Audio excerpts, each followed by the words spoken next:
우리 보좌 앞에 모였네. 함께 주를 찬양하며 하나님의 사랑 그 아들 주셨네. 그의 피로 우린 구원받았네. 십자가에서 쏟으신 그 사랑 강같이 온 땅에 흘러 각 나라와 족속 백성 방언에서 구원받고 주 경배드리네.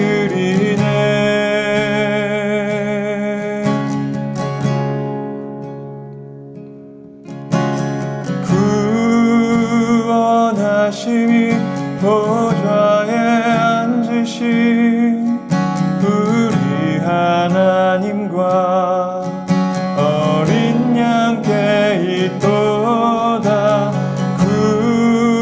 구원하심이 보좌에 앉으신 우리 하나님과 어린 양께 있도다.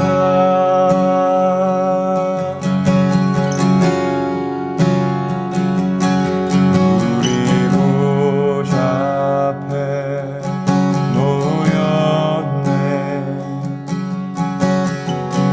함께 주를 찬양하며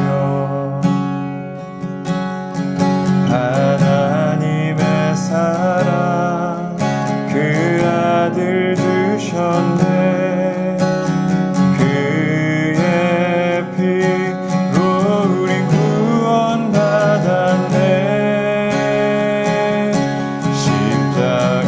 십자가에서 쏟으신 그 사랑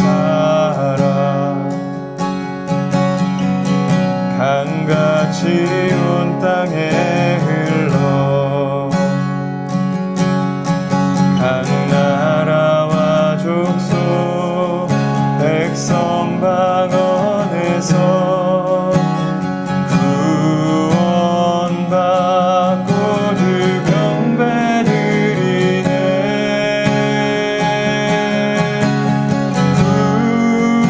구원하심이 보좌에 앉으신 우리 하나님과 어린 양께 있도다.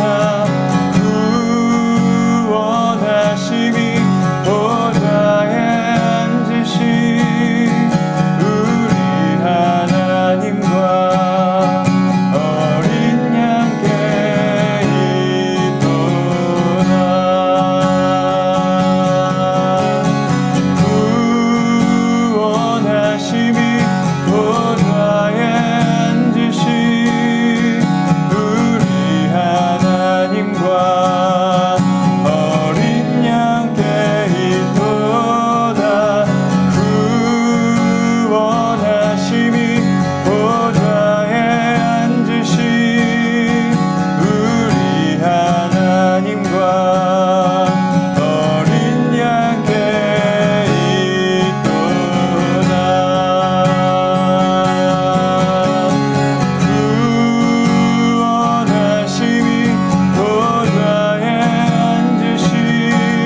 네, 오늘 하나님께서 저희들에게 주신 말씀은 시편 113편 1절부터 10절까지의 말씀입니다. 시편 113편 1절에서 10절까지의 말씀입니다. 여호와를 찬양하라. 오 여호와의 종들아 찬양하라. 여호와의 이름을 찬양하라. 지금부터 영원히 여호와의 이름을 찬양하라. 해 뜨는 데부터 해 지는 데까지 여호와의 이름이 찬양받으리라. 여호와는 모든 민족들보다 높으시고 그 영광은 하늘보다도 높도다. 여호와 우리 하나님 같은 이가 누가 있겠는가? 높은 곳에 계신 분이 하늘과 땅에 있는 것들을 살펴보시려고 스스로를 낮추시지 않았는가? 그분은 가난한 사람들을 흙구덩이에서 일으키시고 궁핍한 사람들을 퇴비더미에서 들어올려 왕자들과 함께 앉히는 분이시다. 바로 그 백성들의 왕자들과 함께 말이다. 또 잉태하지 못하는 여자가 떳떳하게 가정을 지켜 결국 자식을 가진 행복한 어머니가 되게 하신다. 여호와를 찬양하라. 아멘. 시편 113편은 포로기 이후, 그러니까 바벨론 포로 생활에서 귀환했을 때 기록된 시편입니다. 귀환한 것은 영광스러웠지만 그들의 현실은 처참했습니다. 여전히 그들은 바벨론의 속국이었습니다. 그리고 삶의 터전을 잃었다가 돌아온 터라 가난한 사람도 많았습니다. 그런 어두운 현실 속에 있는 백성들에게 시편 기자는 1절에서 이렇게 명령하고 있습니다. 여호와의 종들아 여호와의 이름을 찬양하라. 이 짧은 외침에는 어떤 의미가 담겨 있을까요? 우리의 현실은 이렇지만 우리는 하나님의 종들이다. 하나님께서 책임지실 것이다. 하나님께서 인도하실 것이다. 하나님이 우리를 회복시키실 것이다. 하나님이 우리를 구원하실 것이다. 우리를 돌보실 것이다. 그러니 우리는 하나님을 찬양하자. 이런 의미가 담겨 있었을 것입니다. 저희들도 삶 속에서 어려운 일들을 겪습니다. 감당하기 어려운 일을 겪기도 하고 감당할 만한 어려운 일을 겪기도 합니다. 중요한 것은 어려운 일을 늘 만난다는 것이죠. 그럴 때 신자는 어떻게 해야 할까요? 한숨 쉬고 낙심하고 절망에 빠져 있는 것이 아니라 하나님을 찬양하기로 결정해야 합니다. 하나님을 찬양할 때 크신 하나님이 보입니다. 크신 하나님이 보이고 우리가 하나님의 백성이라는 사실을 깨닫게 되면 현실의 문제는 아무것도 아닌 것처럼 작게 보일 것입니다. 그것이 찬양의 능력입니다. 여호와의 이름을 찬양하라고 명령한 기자는 2절에서 이렇게 명령합니다. 지금부터 영원히 여호와의 이름을 찬양하라. 신자는 하나님 나라에서 하나님을 영원히 찬양하게 될 것입니다. 영원히 예배만 드린다는 이야기일까요? 맞을 것입니다. 이 땅에서도 다양한 형태의 예배가 있습니다. 함께 모여서 드리는 예배가 있고 또 개인적으로 드리는 예배가 있고 우리가 삶으로 드리는 예배도 있습니다. 하나님 나라도 그렇지 않을까 감히 묵상해 봅니다. 중요한 것은 이 땅에서처럼 찬양하기 위해 우리의 의지를 발휘해야 하고 찬양하기로 결정해야 하지는 않을 것입니다. 우리는 그곳에서 하나님의 영광을 온전히 볼 것이고 그 영광스러운 곳에 예수 그리스도로 말미암아 우리를 불러주셨다는 사실에 찬송이 터져나올 것입니다. 이 땅에서 우리의 찬양을 방해하던 사단과 죄된 육체로부터 완전히 자유케 되었기 때문에 찬양이 아주 자연스럽게 터져나올 것이라고 확신합니다. 우리가 의지를 내지 않아도 결정하지 않아도 찬양이 터져나올 것입니다. 그 나라에서 영원히 드릴 영광스러운 예배를 생각하면 이 땅에서의 문제는 잠깐 지나가는 것에 불과합니다. 하나님 나라를 많이 묵상하며 오늘을 힘차게 살아가시는 우리 성도님들 되시기를 축복합니다. 오늘 본문 5절에서 6절의 기자는 이렇게 말합니다. 여호와 우리 하나님 같은 이가 누가 있겠는가? 높은 곳에 계신 분이 하늘과 땅에 있는 것들을 살펴보시려고 스스로를 낮추시지 않았는가. 아멘. 세상의 모든 종교는 아래에서 위로 올라가는 싸움을 합니다. 아래에서 위로 올라가는 싸움입니다. 믿는 신을 인간이 찾아가야 합니다.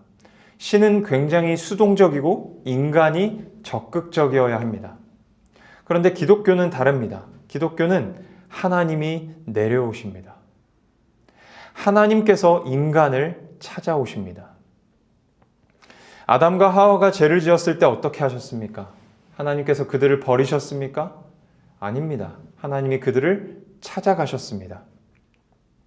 창세기 11장에서 하나님처럼 되려는 교만으로 인간이 바벨탑을 건설할 때도 하나님이 내려와 보셨습니다. 인간의 역사에 하나님이 적극적으로 개입하셨습니다. 또한 하나님은 애굽에 종살이하던 이스라엘 백성들을 구원하셨고 그들과 동행하셨습니다.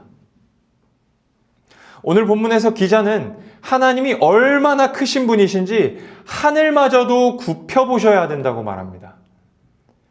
하나님이 하늘을 보시기 위해서는 굽혀보셔야 합니다. 하나님이 크시기 때문입니다. 그렇게 크신 분이 성막과 성전에 거하셨습니다. 그리고 마침내 예수님의 성육신을 통해 우리를 향해 내려오시는 하나님의 절정을 보여주셨습니다. 그렇다면 하나님은 왜 내려오셨을까요? 왜 하나님이 내려오셨을까요? 성경은 인간이 하나님께 올라갈 수 없는 존재라고 말합니다. 올라갈 수 없을 뿐만 아니라 올라갈 의지도 없고 마음도 없다라고 말합니다. 오늘 본문 9절에 보면 잉태하지 못하는 여자에 대한 이야기가 기록되어 있습니다. 성경에 잉태하지 못하는 여자 하면 딱 몇몇 사람이 떠오르죠. 그 가운데 아브라함의 아내 사라가 있습니다. 이 사라는 나이가 많아 임신할 수 없었습니다. 그런데 하나님께서 사라에게 임신할 수 있는 능력을 주셨죠. 생명을 낳게 하셨습니다.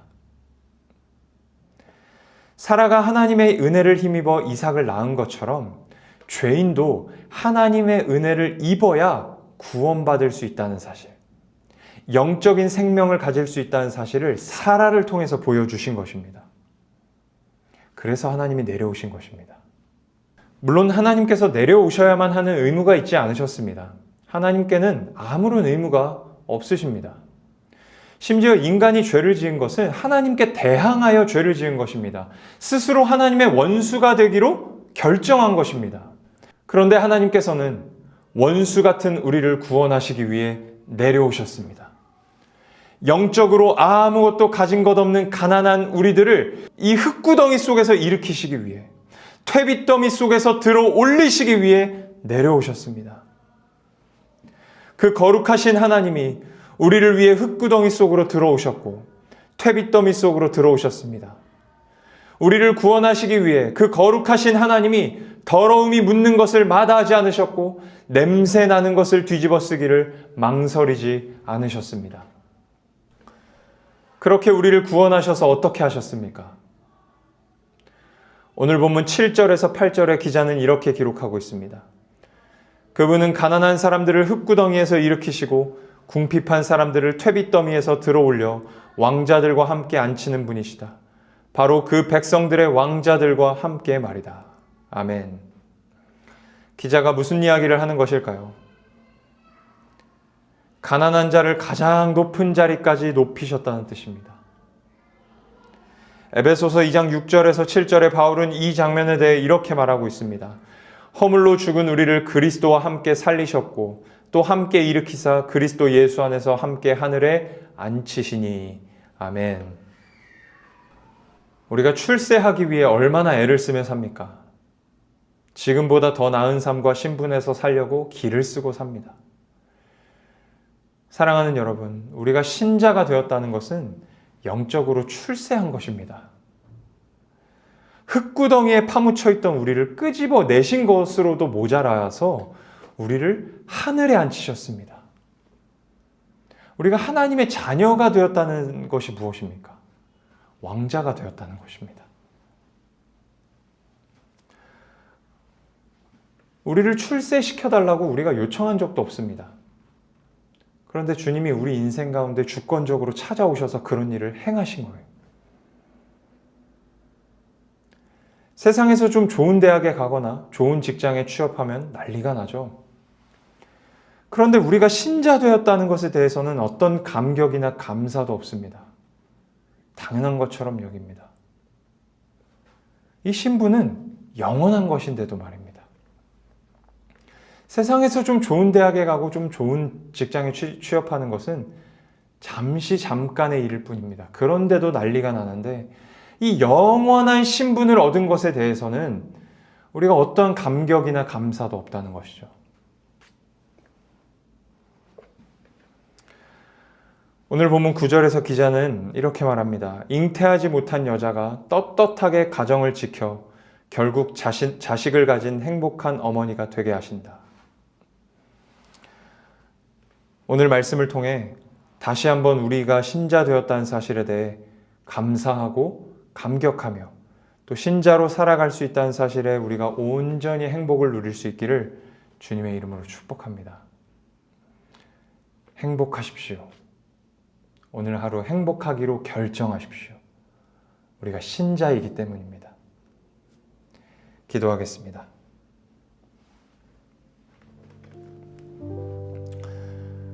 흙구덩이 같은 죄 가운데에서 죽을 수밖에 없었던 우리를 구원하시기 위해 내려오신 주님께 감사와 찬송을 올려드립니다. 주님이 내려오지 않으셨다면 죄 가운데에서 살다가 죽을 수밖에 없었고 하나님의 심판을 받아 영원한 지옥에서 살았어야 했을 텐데 주님이 우리에게로 찾아 내려오셔서 우리를 살려주셨습니다. 영원한 하나님 나라에서 영원히 하나님을 찬송하는 자로 불러주셨습니다. 이것만큼 위대한 출세가 어디에 있겠습니까? 그런데 우리에게 이 구원에 감격이 없습니다. 감사가 없습니다. 저희들을 용서하여 주시옵고 신자 되었다는 것이 얼마나 영광스러운 것인지를 오늘 말씀을 통해 다시 기억할 수 있도록 인도하여 주시옵소서. 세상에서 누리는 그 어떤 것보다 신자로 사는 것을 가장 큰 명예와 영광으로 여길 수 있는 저희들이 되게 하시고 그 명예와 영광을 우리 인생의 가장 큰 행복의 요소로 삼을 수 있게 하여 주시옵소서. 오늘 우리가 행복할 수 있다면 그것은 신자이기 때문이라고 고백하는 저희 모두가 되게 하여 주시옵소서. 감사를 드립니다. 살아계신 예수 그리스도의 이름으로 기도하였습니다. 아멘.